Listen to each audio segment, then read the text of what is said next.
पुरुषोत्तम भगवान की जय। आज है 11 जून 2026 और आज है एकादशी का महाव्रत। आइए श्रवण करते हैं पुरुषोत्तम महीने का 27वां अध्याय इस वीडियो में। साथ ही गुरुवार है, केला सींचने की कथा और तुलसी माता और एकादशी माता की भी कथा इसी वीडियो में सुनेंगे। आपसे बस अनुरोध है अंत तक बने रहें। लिखा गया है कथा में दृढ़ धनवा का तप और स्वर्ग गमन। 27वें अध्याय में लिखा गया है कथा में एक वानर के सर्वश्रेष्ठ प्रसंग के बारे में कथा का भी वर्णन है। आरंभ करते हैं। श्री नारायण बोले, हे नारद जी, इस प्रकार वाल्मीकि मुनि के कहने पर चुप होने पर दृढ़ धनवा राजा ने उनको नमस्कार किया। फिर भक्ति पूर्वक अपनी स्त्री सहित मुनि का पूजन किया। पूजा को अंगीकार कर मुनि आशीर्वाद देते हुए बोले, हे राजन, तेरा कल्याण हो। अब मैं पाप नाशिनी सरयू नदी को संध्या करने के लिए जा रहा हूँ। इस समय संध्या काल हो गया है। ऐसा कहकर वाल्मीकि मुनि तत्काल चले गए। राजा दूर तक वाल्मीकि जी को पहुंचाकर अपने महल को लौट आया और अपनी गुण सुंदरी रानी से बोला, हे सुंदरी, राग, द्वेष, लोभ, मोह, मद, मात्सर्य, इन 6 शत्रुओं से भरे हुए गंधर्व रूपी नगर के समान इस असार संसार में मनुष्य को क्या सुख है। क्रीड़ा, वृष्टा और राख नाम धारी और बात, पित्त, कफ से युक्त मल मूत्र, रक्त से व्याप्त इस देह से क्या मोह है। हे विप्रे, मैं इस क्षण भंगुर शरीर से ध्रुव पदार्थ की प्राप्ति के लिए पुरुषोत्तम का स्मरण करने वन को जाता हूँ। यह सुनकर पतिव्रता गुण सुंदरी विनय से विनम्रता पूर्वक दुखित होकर हाथ जोड़कर अपने पति से बोली, हे भूपते, मैं भी आपके साथ चलूंगी, क्योंकि पतिव्रता स्त्रियों के तो पति ही देवता हैं। जो स्त्री पति के चले जाने पर पुत्र के घर रहती है, वह पुत्र वधू के अधीन होकर पराये घर में कुतिया की भांति अर्थात लानन और फटकार आदि सहते हुए रहती है। पिता, भाई और पुत्र सभी थोड़ा ही साथ देते हैं, परंतु सब कुछ वस्तु देने वाला एकमात्र पति होता है। मैं तो फिर ऐसे पति भार्या के साथ कौन सी स्त्री न जाए। इस प्रकार अपनी प्रिया के वचन मानकर पुत्र को राज्य अभिषेक कर स्त्री सहित शीघ्र ही मुनियों की भांति वन को वह चला गया। दोनों स्त्री पुरुष हिमालय के निकट गंगा तट पर रहने लगे और हे नारद, पुरुषोत्तम माह के आने पर विधि पूर्वक तीनों समय स्नान कर पुरुषोत्तम भगवान का स्मरण करते हुए स्त्री सहित तप करने लगा। ऊपर को दोनों हाथ खड़े किए, फिर किसी सहारे पैर के अंगूठे के बल पर खड़ा होकर आकाश में दृष्टि लगाए निराहार रहकर राजा श्री कृष्ण को जपने लगा। इस प्रकार व्रत की विधि में स्थित हुए तपोनिधि राजा की प्रतिव्रता रानी उसकी सेवा में तत्पर थी। ऐसा करते हुए पुरुषोत्तम मास में बीतने पर वहां छोटी छोटी घंटियों के जाल में बजता हुआ एक शोभित विमान आया। पुष्यशील और सुशील दोनों हरिगणों के सहित आए हुए उस विमान को देखकर राजा स्त्री सहित आश्चर्यचकित में पड़ गया।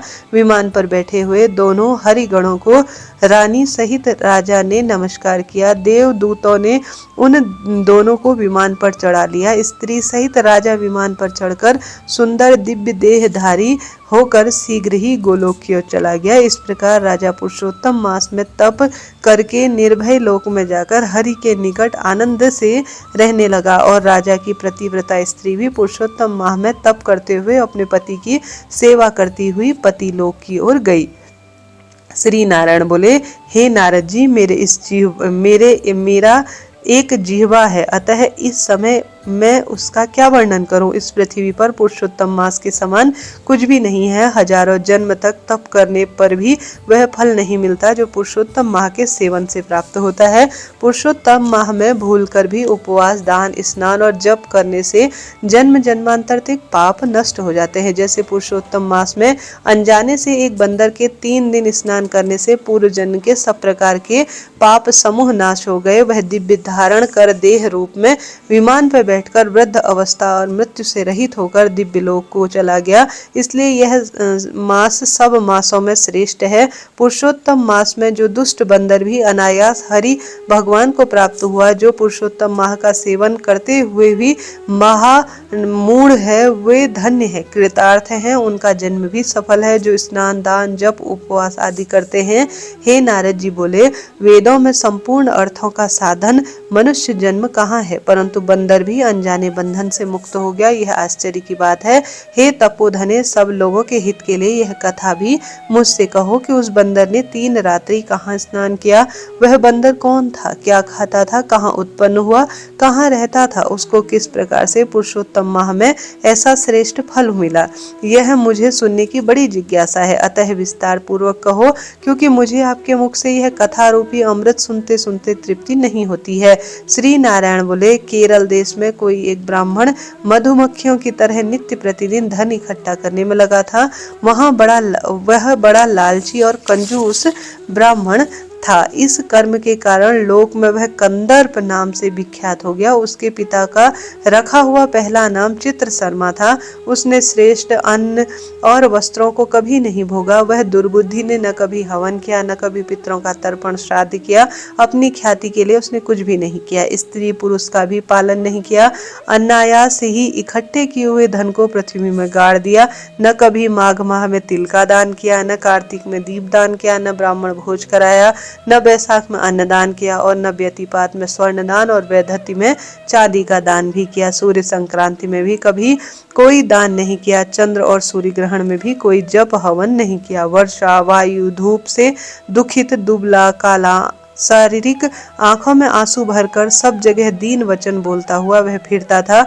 वह मूर्ख धन के लोभ में सदा पृथ्वी पर विचरता हुआ बार बार कहता था कि मुझ गरीब ब्राह्मण को कोई कुछ दे दो। वह ब्राह्मण शाम के समय गौ दूहते हुए कहीं भी नहीं बैठता था। वह जहां भी जाता था लोग धिक्कारते थे।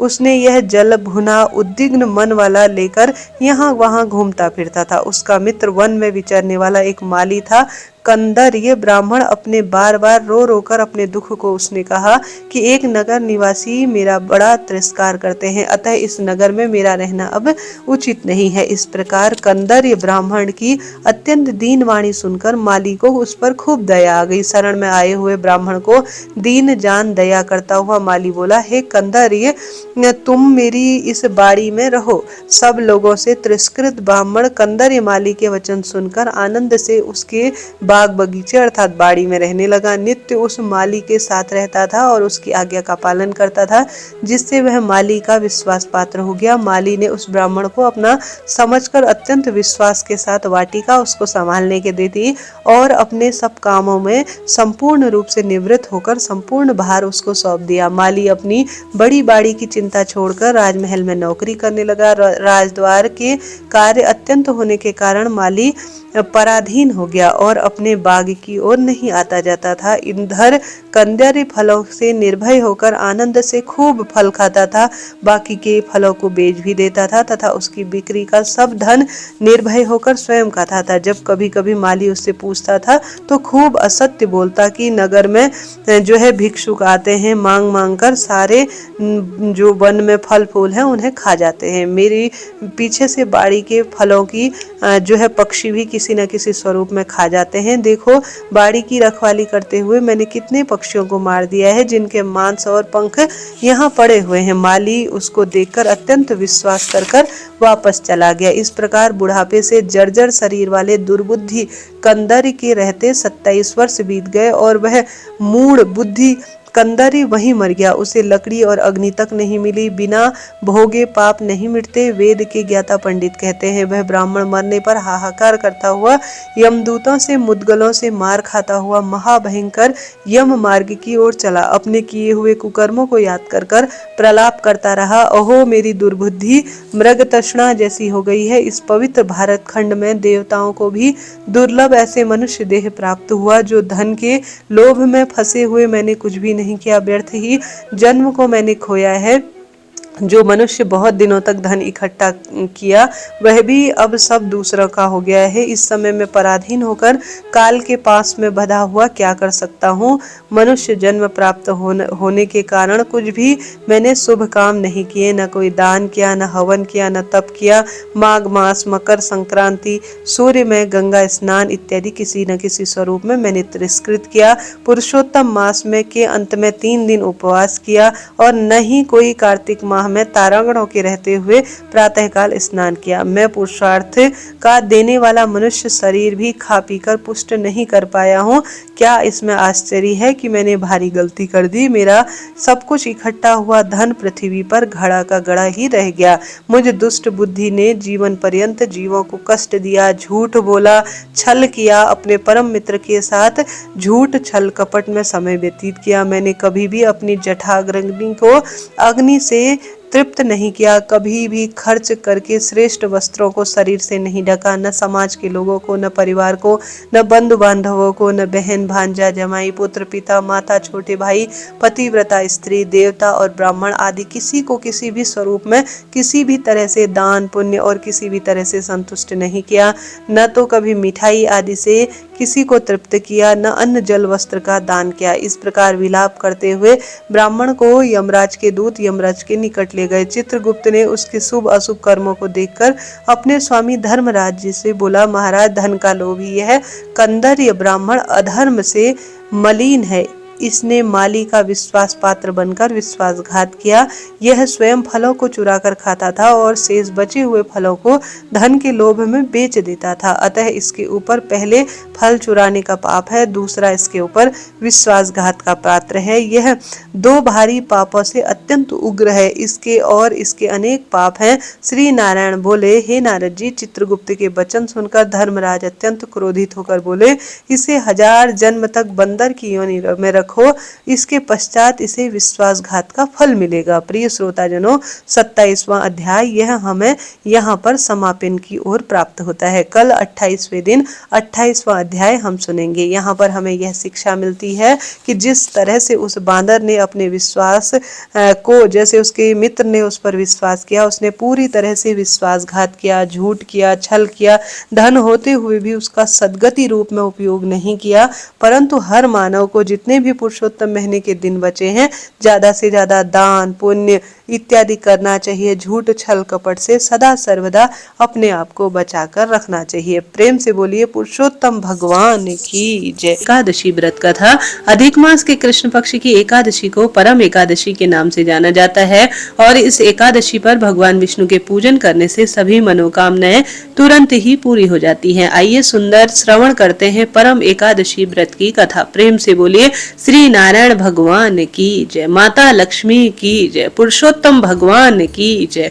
कथा अनुसार अर्जुन ने पूछा, हे कृष्ण, आप अब मुझसे अधिक मास के कृष्ण पक्ष की एकादशी के बारे में संपूर्ण रूप से बतलाइए। इस एकादशी का क्या नाम है? इस एकादशी का व्रत कैसे और किस रूप में किया जाता है? किस देवता का पूजन इस व्रत में होता है और इस व्रत को करने से किन फलों की प्राप्ति होती है? सारी बातें मुझे विस्तार से बताइए। भगवान कृष्ण ने कहा, हे अर्जुन, तुमने बहुत ही अच्छा प्रश्न पूछा है। अधिक माह के कृष्ण पक्ष की एकादशी को परम एकादशी कहा जाता है। इस एकादशी का व्रत करने से सभी पाप नष्ट हो जाते हैं। इस एकादशी का व्रत करने वाले मनुष्य को इस लोक में सुख और परलोक में सद्गति प्राप्त होती है। इस एकादशी का व्रत विधान पूर्वक करना चाहिए और भगवान विष्णु का पूजन धूप दीप नैवेद्य पुष्प आदि से संपूर्ण मन भाव से करना चाहिए। इस एकादशी की पावन परम कथा सर्वश्रेष्ठ है। कथा में तुमसे कहता हूँ, ध्यान से सुनो। कामिल नाम की नगरी में सुमेधा नाम का एक धर्मात्मा ब्राह्मण रहता था। उसकी स्त्री बहुत पतिव्रता और सबसे श्रेष्ठ देवी देवताओं को मानने वाली थी। किसी पूर्व जन्म के कारण वह दंपति अत्यंत इस जन्म में दारिद्र रूप में जीवन व्यतीत कर रहे थे। ब्राह्मण को भिक्षा मांगने पर भी भिक्षा नहीं मिलती थी। उन ब्राह्मण की पत्नी वस्त्रों से रहित होते हुए भी अपने पति की सेवा करती, अतिथियों को अन्न देती और स्वयं भूखी रह जाती। वह अपने पति से कभी किसी वस्तु की मांग भी नहीं करती थी। दोनों पति पत्नी घोर निर्धनता का जीवन व्यतीत कर रहे थे। एक दिन ब्राह्मण देव अपनी पत्नी से बोले, प्रिय, जब मैं धनवानों से धन की याचना करता हूँ तो वह मुझे धन देने से मना करते हैं।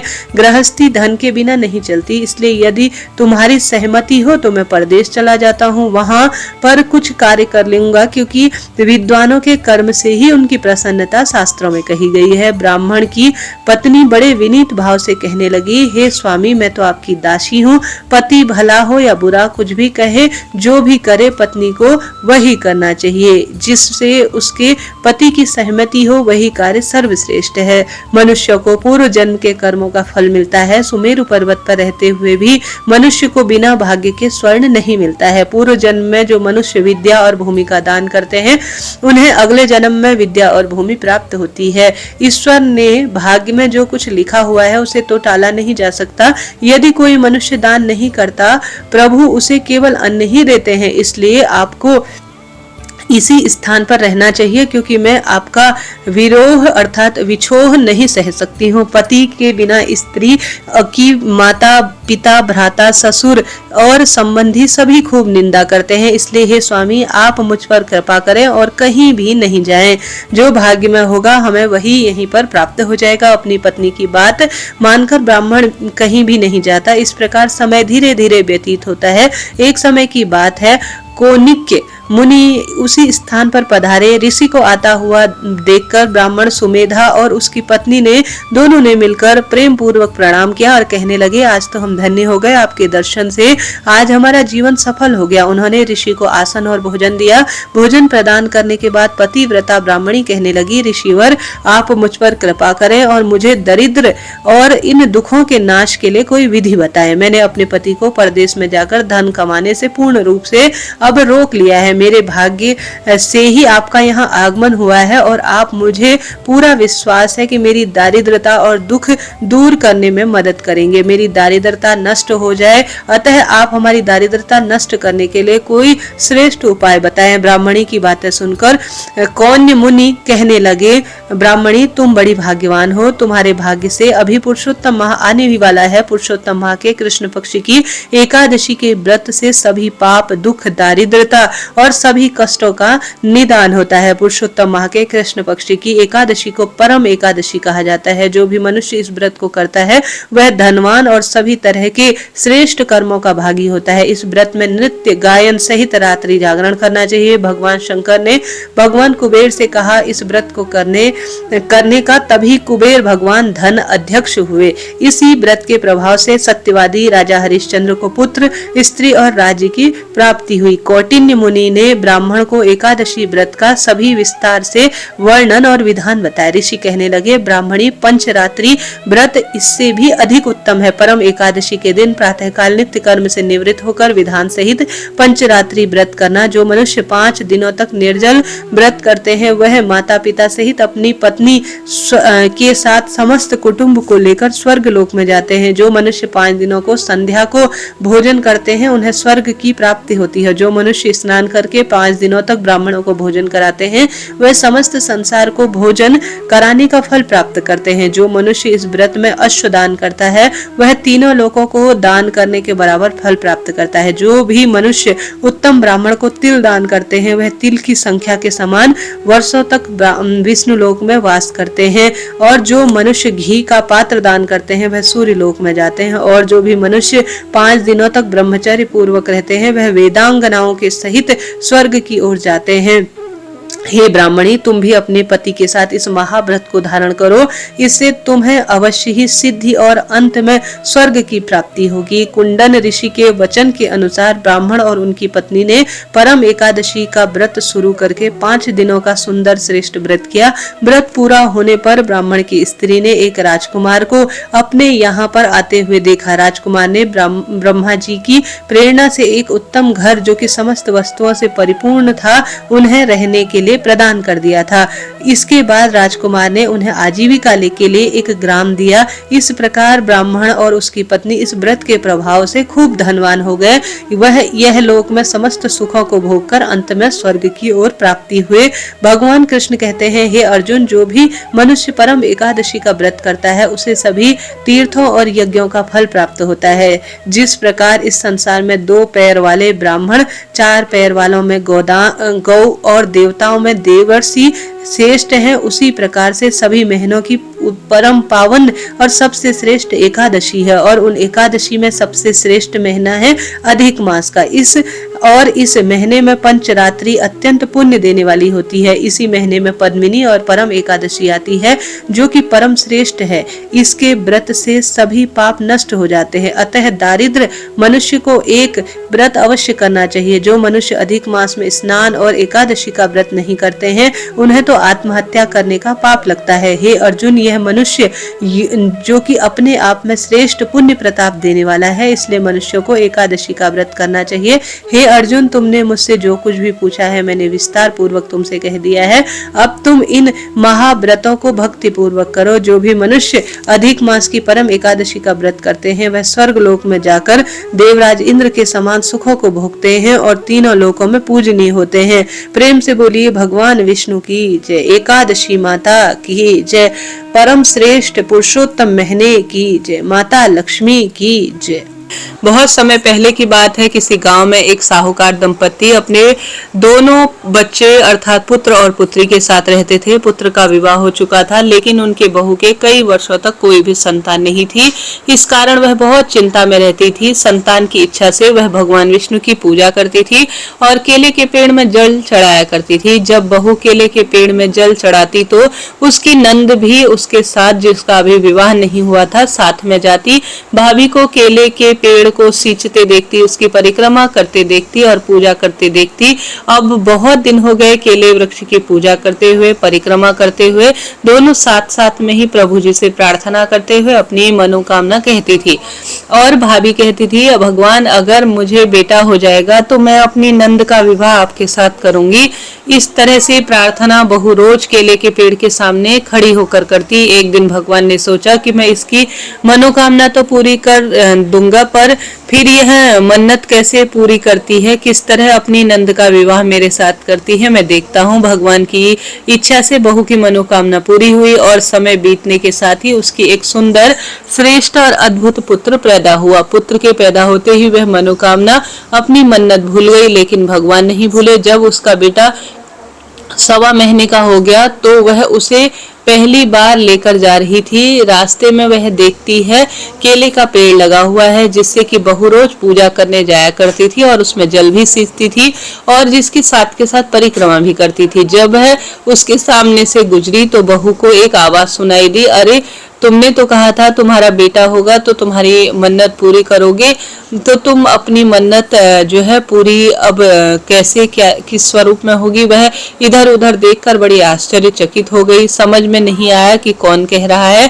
तभी उसकी निगाह पास में केले के पेड़ के वृक्ष पर गई जिसकी वह पूजा करती थी। उसने देखा वह केले का पेड़ हिल रहा है और ऐसा लग रहा है जैसे यह आवाज उसके अंदर से ही आ रही है। बहू डर गई और जल्दी जल्दी वहां से आगे निकल गई डर के मारे।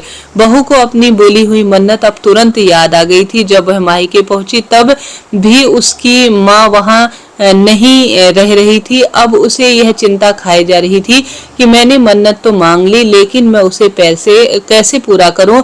अब मैं अपनी नंद का विवाह केले के पेड़ से कैसे करूं और भगवान के साथ अपनी नंद का विवाह कैसे कराओ। इसी चिंता में वह दिन प्रतिदिन सूखते जा रही थी। जब वह अपने लड़के को वापस ससुराल लेकर आई तो उसकी चिंता यहाँ भी कम नहीं हुई। ससुराल वालों ने, उसके ससुर जी ने सारी बात पूछी। बहुत जो है तुम चिंता में लग रही हो, क्या बात है? अब तो तुम्हें खुश हो जाना चाहिए, तुम्हारे पास तो वर्षों बाद बेटा भी हो गया है, फिर भी तुम कमजोर होकर सूखती जा रही हो। तुम अपनी चिंता हमसे कहो, अगर कोई परेशानी है तो हमें बताओ, हम इसे दूर करने का प्रयत्न करेंगे। लेकिन वह कहती भी तो क्या ही कहती, उसने किसी को कुछ भी नहीं कहा। एक दिन की बात है, गुरुवार का दिन आया, उसके द्वार पर किसी ने दस्तक दी। उसने जैसे ही दरवाजा खोला देखा एक बहुत सुंदर नवयुवक खड़ा है। किसी ने पूछा कि तुम कौन हो, तुम यहाँ क्या करने आए हो? तब मैं अपनी बहू का मुंह बोला भाई हूँ। उसने ऐसा कहा, बहुत दूर से आया हूँ अपनी बहन से मिलने, क्या आप उन्हें बुला देंगे? तो उसने पूरी तरह से यह बात बताई। अंदर से बहू को बुलवाया गया तो वह खाने लगी। मेरा तो कोई मुंह, वह कहने लगी, गलत लिखा गया है इसमें, वह कहने लगी मेरा तो कोई मुंह बोला भाई नहीं है, तुम कौन हो? तब उसे नवयुवक ने धीरे से कहा, मैं वही केले के पेड़ का एक व्यक्ति हूँ जिसको तुम पूजित किया करती थी, तुम्हें याद दिलाने आया हूँ। अब तुम अभी तक अपनी मन्नत को तुमने पूरा नहीं किया। तुमने मन्नत मांगी थी और तुम भूल गई, और तुमने कहा था कि तुम्हारा बेटा होगा तो तुम्हारी नंद के साथ मेरा ब्याह रचाओगी। अब तो बहू के पैर के नीचे से जैसे जमीन खिसक गई। वह सोचने लगी, अब मैं क्या करूं, किससे यह बात कहूं। अंदर डर के मारे वह किवाड़ बंद कर कर बैठ गई। साहूकार ने कहा, चिंता मत कीजिए मेरी बहन, चिंता मत कीजिए मेरी बहन मुझे पहचान नहीं रही है, क्योंकि जब मैं बाहर कमाने गया था तब मेरी बहन बहुत छोटी थी। अब मैं बहुत साल बाद लौटा हूँ तो वह मुझे पहचान नहीं रही है। तब साहूकार ने कहा, कोई बात नहीं, तुम बहू के भाई हो, कुछ दिन यहाँ रहो, वह तुम्हें जान जाएगी तब और पहचान भी जाएगी। ऐसा कहकर साहूकार ने नवयुवक को अपने घर में रख लिया। वह नवयुवक बहुत ही सज्जन प्रकृति का व्यक्ति था और व्यवहार भी बहुत उसका शालीन था। घर के सभी लोगों से वह मिलजुल कर रहता था। उसका व्यवहार भी बहुत सभी को पसंद आया। साहूकार ने अपनी बेटी के लिए उस नवयुवक को पसंद कर लिया था। अब यह बात सुनकर तो बहू को बहुत खुशी हुई। उसे जैसे लगा कि उसकी परेशानी अब किसी ने चुटकी में खत्म कर दी हो। अगर उसकी नंद का विवाह इस नवयुवक से हो जाए तो अनजाने में ही उसकी मन्नत पूरी हो जाएगी। अब उसे नवयुवक और उसकी नंद का ब्याह भी हो गया। वह अपनी पत्नी को लेकर वहां से विदा कर चला। तो थोड़ी देर बाद जब रक्षाबंधन का त्योहार आया तो साहूकारनी ने अपने बेटे से कहा, बेटा रक्षाबंधन का त्योहार आ रहा है तो अपनी पत्नी के साथ अपनी बहन के ससुराल राखी बंधवाने जाना। तब बेटे ने सुनकर हाँ तो कर दी। जब उसने आकर अपनी पत्नी से यह बात कही तो वह फिर से घबरा गई। भागी भागी केले पेड़ के पास गई, क्योंकि उसे पता था उसका कोई मुंह बोला भाई नहीं है। यह तो वह केले का वृक्ष था जो नवयुवक का वेश बनाकर आया था और उसकी नंद को यह लेकर गया। यह लेकर केले के पेड़ के पास जाकर वह रोने लगी, कहने लगी, आपने मेरी नंद से विवाह किया है। अब मेरे ससुराल वाले कह रहे हैं कि पहली रक्षाबंधन है और तुम्हें अपनी नंद के यहाँ राखी बंधवाने जाना है। अब मैं कहाँ जाऊं? उन्हें मेरा तो कोई मुंह बोला भाई नहीं है।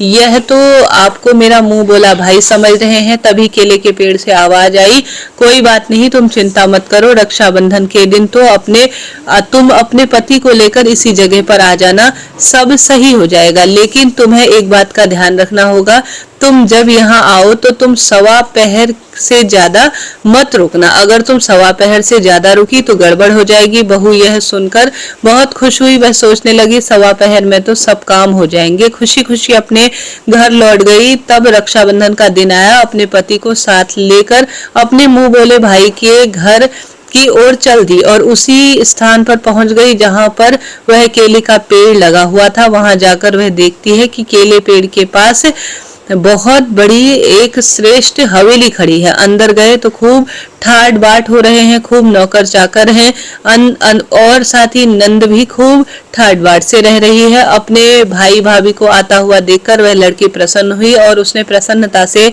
अपने भाई भाभी और भतीजी को राखी बांधी। उस बहू ने भी अपने मुंह बोले भाई को राखी बांधी। तब सवा पहर हो जाने वाला ही था। तब वह अपने पति और बच्ची को लेकर वहां से चल दी। अभी थोड़ी ही दूर गए थे तभी उसके पति को याद आ रहा कि मेरी तो छतरी रह गई।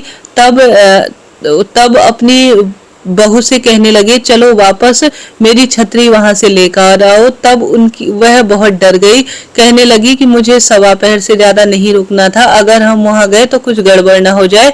उसने अपने पति को समझाने की खूब कोशिश की और कहने लगी, अरे छतरी ही तो है, कई बार भी हम फिर बार बार जाएंगे तो फिर लेकर आएंगे, ऐसे एक ही दिन में बार बार जाना अच्छा नहीं लगता।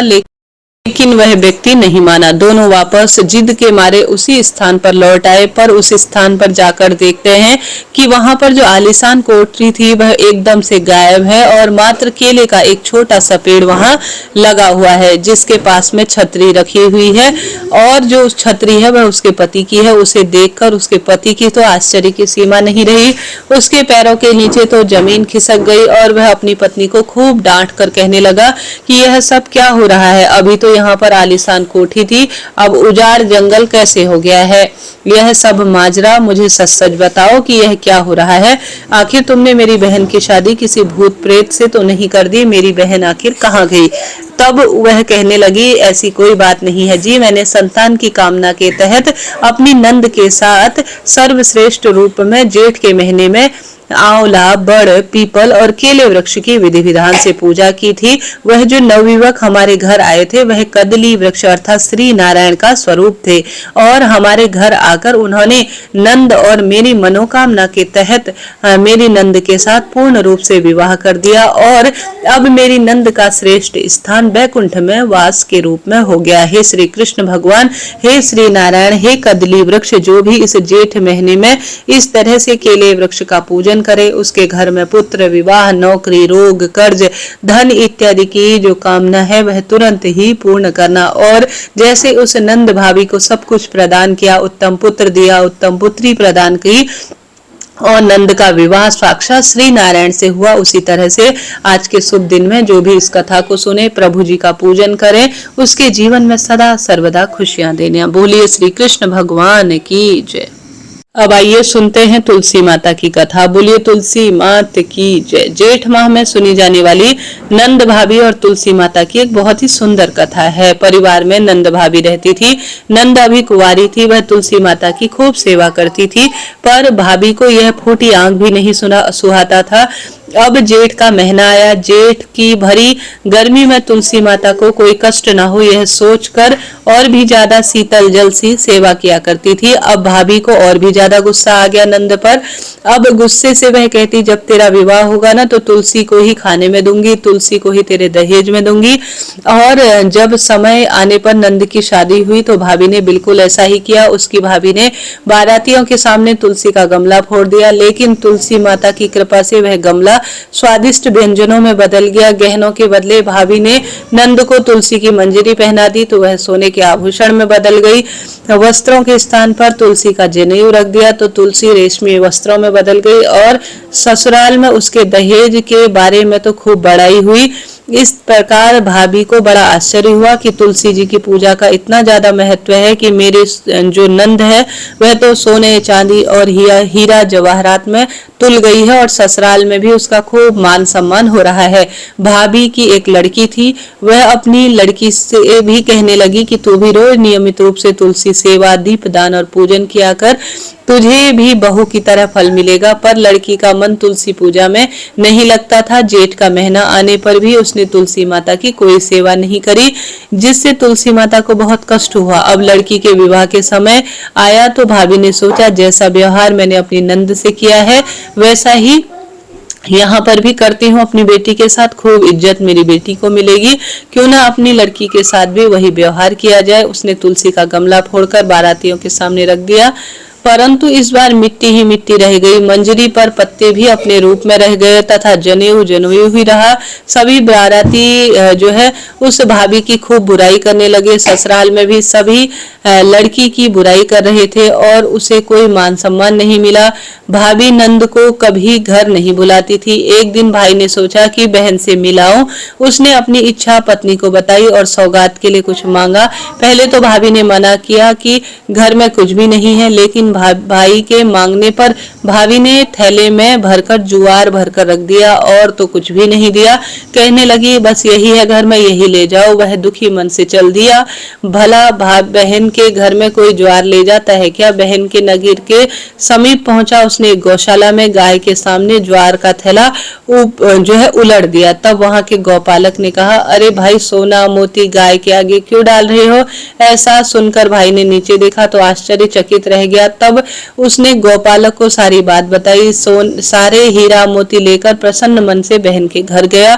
बहन भाई को देखकर बड़ी प्रसन्न हुई और तुलसी माता ने उसके कुशल मंगल होने की सदा सर्वदा रक्षा की। भाई ने बहन से कहा, तुझे सुखी देखकर मेरा मन प्रसन्न है। तब बहन बोली, भैया, यह सब तुलसी माता की कृपा से हुआ है। वह जीवन के सभी दुखों को दूर करने वाली है और सदा सर्वदा सभी मनोरथ को पूर्ण करने वाली है। भाभी से भी तुम कहना कि तुलसी सेवा विधि विधान से बड़े मन से किया करे और जेठ महीने में गर्मी से उन्हें कोई भी कष्ट न हो, इस बात का ध्यान दे। जय श्री राधे, जय तुलसी मैया। यह तो रही तुलसी माता की कथा। अब आइए अन्य कथा सुनते हैं। पुरुषोत्तम महीने में श्री नारायण भगवान के 108 नाम का सुमिरन किया जाए या स्वयं से जप किया जाए या किसी भी तरह से श्रवण किया जाए तो इसके अनंत अनंत गुना लाभ मिलते हैं। प्रतिदिन सुने, आनंद आएगा। आरंभ करते हैं। ओम श्री विष्णवे नमः। ओम श्री परमात्मने नमः। ओम श्री विराट पुरुषाय नमः। ओम श्री क्षेत्र क्षेत्राय नमः। ओम श्री केशवाय नमः। ओम श्री पुरुषोत्तमाय नमः। ओम श्री ईश्वराय नमः। ओम श्री ऋषिकेशाय नमः। ओम श्री पद्मनाभाय नमः। ओम श्री विश्वकर्मणे नमः। ओम श्री कृष्णाय नमः। ओम श्री प्रजापते नमः। ओम श्री हिरण्यगर्भाय नमः। ओम श्री सुरेश्वराय नमः। ओम श्री सर्वदर्शनाय नमः। ओम श्री सर्वेश्वराय नमः। ओम श्री अच्युताय नमः। ओम श्री वासुदेवाय नमः। ओम श्री पुंडरीकाक्षाय नमः। ओम श्री नरनारायणाय नमः। ओम श्री जनार्दनाय नमः। ओम श्री लोकाध्यक्षाय नमः। ओम श्री चतुर्भुजाय नमः। ओम श्री धर्म अध्यक्षाय नमः। ओम श्री उपेंद्राय नमः। ओम श्री माधवाय नमः। ओम श्री महाबलाय नमः। ओम श्री गोविंदाय नमः। ओम श्री प्रजापते नमः। ओम श्री विश्वतमने नमः। ओम श्री सहस्त्राध्यक्षाय नमः। ओम श्री नारायणाय नमः। ओम श्री सिद्ध संकल्पाय नमः। ओम श्री महेंद्राय नमः। ओम श्री वामनाय नमः। ओम श्री अंतर्जिते नमः। ओम श्री महीधराय नमः। ओम श्री गरुड़ध्वजाय नमः। ओम श्री लक्ष्मीपते नमः। ओम श्री दामोदराय नमः। ओम श्री कमलापते नमः। ओम श्री परमेश्वराय नमः। ओम श्री धनेश्वराय नमः। ओम श्री मुकुंदाय नमः। ओम श्री आनंदाय नमः। ओम श्री सत्यधर्माय नमः। ओम श्री उपेंद्राय नमः। ओम श्री चक्र गदाधराय नमः। ओम श्री भगवते नमः। ओम श्री शांतिदाय नमः। ओम श्री गोपते नमः। ओम श्री श्रीपते नमः। ओम श्री श्री हरिये नमः। रघुनाथाय नमः। ओम श्री कपिलेश्वराय नमः। ओम श्री वारहाय नमः। ओम श्री नरसिंहाय नमः। ओम श्री रामाय नमः। ओम श्री हरिग्रीवाय नमः। ओम श्री शोकनाशाय नमः। ओम श्री विशुद्ध आत्मने नमः। ओम श्री केशवाय नमः। ओम श्री धनंजय नमः। ओम श्री ब्राह्मण प्रियाय नमः। ओम श्री श्री यदुश्रेष्ठाय नमः। ओम श्री लोकनाथाय नमः। ओम श्री भक्तवत्सलाय नमः। ओम श्री चतुर्मूर्ते नमः। ओम श्री एकपदे नमः। ओम श्री सुलोचनाय नमः। ओम श्री सर्वतोमुखाय नमः। ओम श्री सप्तवाहनाय नमः। ओम श्री वंशवर्धाय नमः। ओम श्री योगिने नमः। ओम श्री धनुर्धराय नमः। ओम श्री प्रीतिवर्धनाय नमः। ओम श्री प्रीतिवर्धनाय नमः। ओम श्री अकुराय नमः। ओम श्री द्विषप्ननाशाय नमः। ओम श्री भूभवे नमः। ओम श्री प्राणदाय नमः। ओम श्री देवकी नंदनाय नमः। ओम श्री शंख भ्रते नमः। ओम श्री सुरेश्वराय नमः। ओम श्री कमल नयनाय नमः। ओम श्री जगत गुरुवे नमः। ओम श्री सनातन नमः। ओम श्री सचिदानंदाय नमः। ओम श्री द्वारिकानाथाय नमः। ओम श्री दानवेंद्राय विनाशकाय नमः। ओम श्री दयानिधि नमः। ओम श्री एकात्मने नमः। ओम श्री शत्रुजीते नमः। ओम श्री घनश्यामाय नमः। ओम श्री लोकाध्यक्षाय नमः। ओम श्री जरा मरण वर्जिताय नमः। ओम श्री सर्व यज्ञ फल प्रदाय नमः। ओम श्री विराट पुरुषाय नमः। ओम श्री यशोदानंदनाय नमः।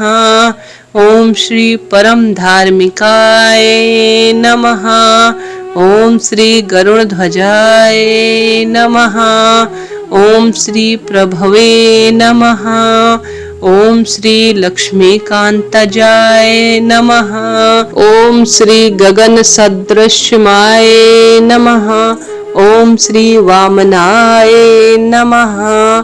ओम श्री हंसाय नमः। ओम श्री वयाशाय नमः। ओम श्री प्रकटाय नमः। प्रिय श्रोताजनों, यहाँ पर श्री नारायण भगवान के नित्य नियम से जपे जाने वाले, श्रवण किए जाने वाले 108 नाम पूर्ण हुए। अगर आप रोज सुनना चाहते हैं तो चैनल से जुड़े। अन्य कथा कहानियां भी चैनल पर रोज प्रसारित होती हैं। अभी के लिए इतना ही। राधे राधे जी। जय श्री कृष्ण।